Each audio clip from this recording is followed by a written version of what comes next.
Sejumlah pedagang pasar Kayu Agung yang selama ini sering menimbulkan kemacetan ditertibkan oleh Dinas Perdagangan Kabupaten Oki untuk masuk ke dalam areal pasar.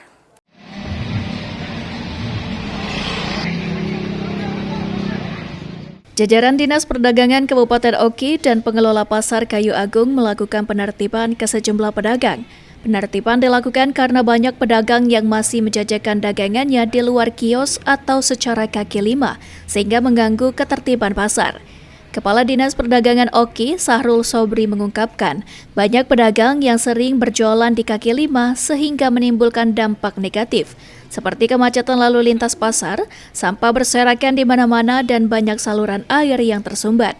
Penertiban dilakukan dengan melibatkan pihak Pol PP dan Dinas Perhubungan serta kepolisian.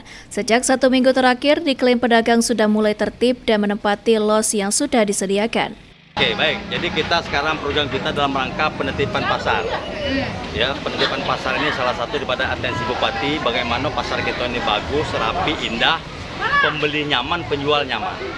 Yang selama ini pedagang itu, ya, itu berjualan di kaki lima.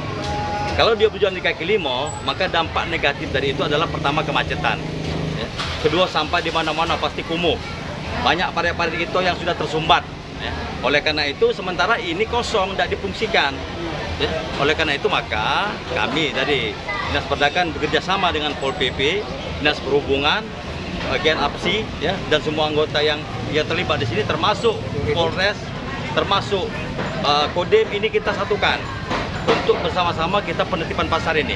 Meski upaya penertiban sudah dilakukan, namun disayangkan masih terdapat puluhan kios di Pasar Kayu Agung banyak yang tidak ditempati dan kosong. Padahal sudah dilakukan perbaikan dan rehab secara menyeluruh sehingga terkesan mubazir. Novan Wijaya, PAL TV.